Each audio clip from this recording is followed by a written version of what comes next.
Okay, rigs. Let's talk about what we're pulling, what we're hooking all this stuff on. I got probably 50 in that bucket right there. Everybody's got their opinions. I'm going to show you what I like. Jody Gay makes these. Blue water candy. Everybody heard of blue water candy stuff? Well, these are called, this is a mini jag. He makes a mini jag and then a full-size jag. I always will have one of these in the water. I like pink for the jags. They seem to work real well. I like islanders a lot, these chrome bullet head islanders. Black and red, black, purple. This would be on my planer line. This would be going down deep, my darker colors. This blue and white islander, I'd say 70% of the time this is going to be on my shotgun line. I'll pull this way on back there. And all of this rigged with belly header, obviously. So those three are kind of like, along with sea witches, just plain sea witches. I've got something there. I mean, everybody knows what a sea witch looks like. Just plain sea witch, they work fine. But I like to mix it up. But if I'm fishing and I notice, okay, this thing's not getting touched. I'm not getting any hits on this thing. I've been fishing for 3 hours. And I've got this one and, let's see.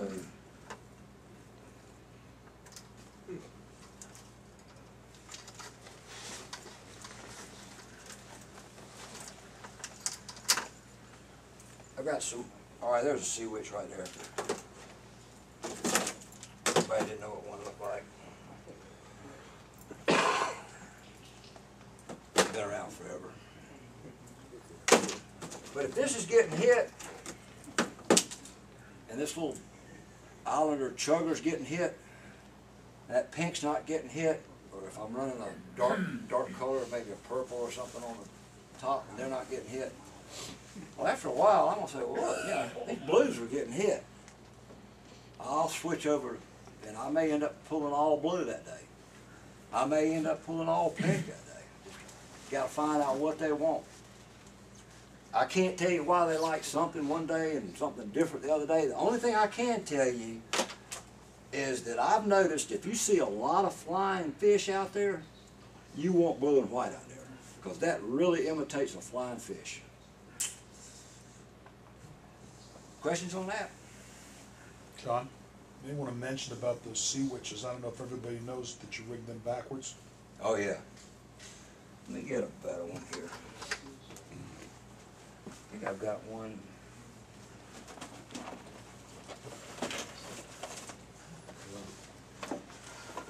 Just be easier to show, Tom. Here's one that's not rigged. Now you would think that you would rig that just the way it's coming out of the bag. Yeah, I've seen people do that. Yep. Rig it where you're pulling it like that. That's right. With the hook back here. Nah. You want it like that. Pulling it this way with your hook back this way. Well, I know that. I mean, just yeah. But yeah, somebody starting out pulling it out, you know, I would do it that way. You know, if I've never seen anybody do it, I just run it through and put my hook back here. But now you want to run your line through here and your hook back down this way, so it's coming through the water like that. So it looks like a parachute.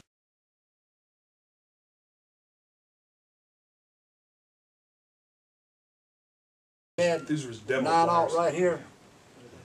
We talked about sharp hooks.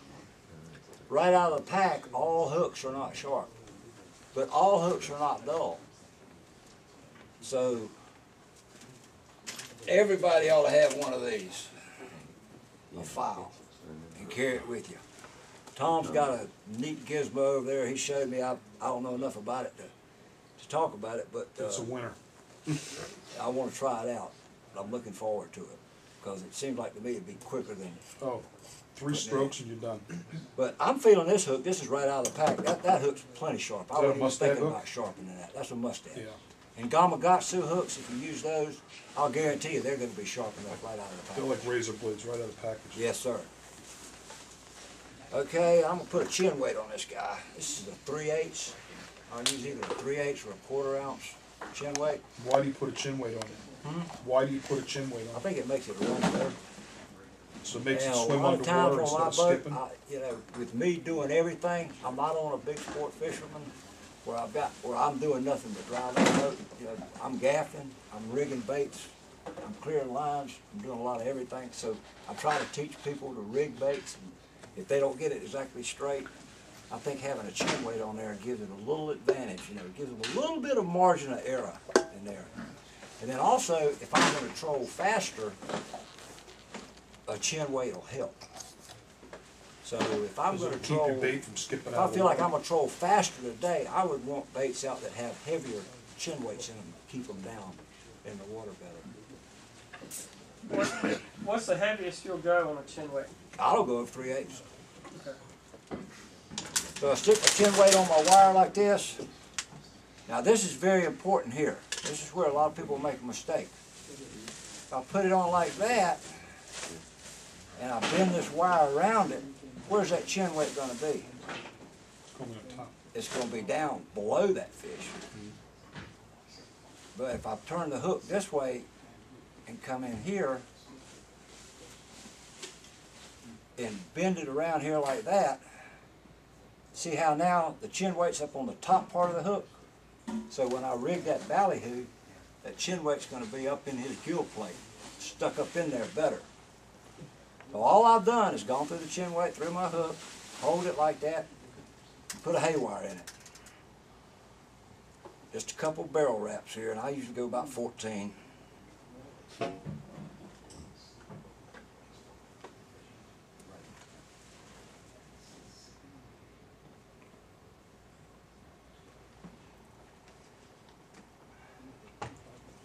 And then hold it, and that's not quite right. See how that pin's sticking at me? I want that to be sticking straight up.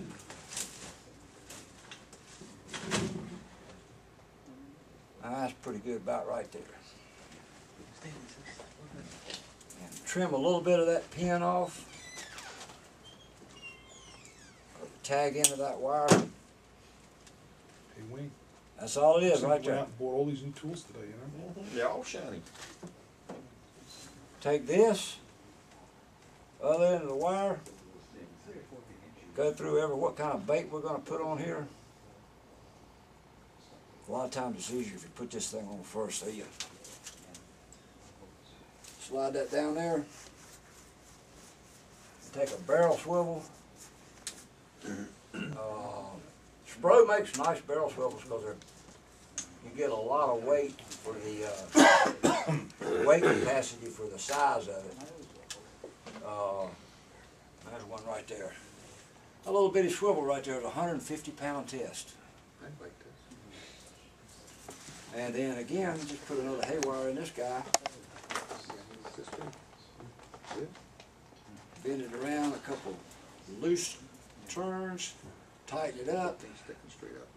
and then barrel wraps. And when you do this, the big thing is make sure that one wrap is not going over the top of the other. It's to working your way right straight down the wire here.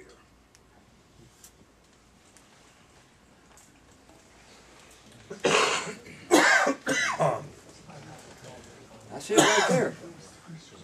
That's all you need, and I guess that's probably 5 feet. Talked to them about And breaking, y'all talked to the last time Talking about about breaking breaking this that wire, end. didn't you?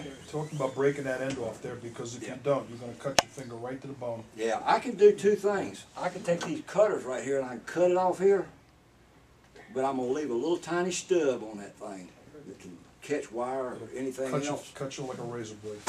Or I can break it. And to break it, you just bend it up like that. And I'll put a little kink in it right here Make a where I crank can out of hold it. it. Make a crank out of it. Mm-hmm. And then just a couple twists. Right.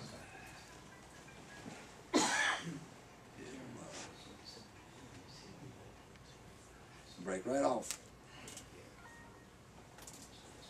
And now that's just as smooth as it can be. If you want to pass that one around. And see how easy that is? Tie, I mean, nothing magical about it.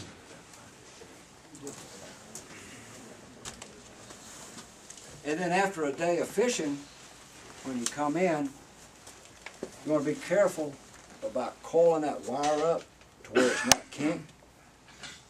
I've got some in here that if I uncoil them, the wire would not be straight. It, you know, it'd have a little bit of that in it. If it's not too bad, I'll go ahead and pull it. I won't replace that wire. But now if it's bent, if it's actually bent hard, or especially if it's got a kink in it, well then I'm not going to use it. Yeah, I'm gonna throw that wire away and retie it. And then also sharpen the hook. I've heard some people say stuff about, people go overboard on everything. You know, I know I do. I've heard people say that you need to sharpen a hook every fish you catch. Nonsense. No.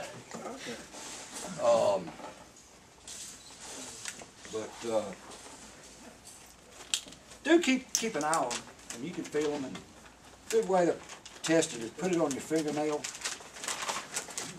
and the way the hook ought to snag on your fingernail. If it's doing that, it's sharp enough. When I come in, I rinse them all off, and well, that bucket there, even if I don't even use that rig, I fill that bucket full of fresh water and just flood it, let it overflow. Leave it overnight. The next day, just rinse them out and just lay them out, let them dry, put them back, sharpen those that need sharpening, and go.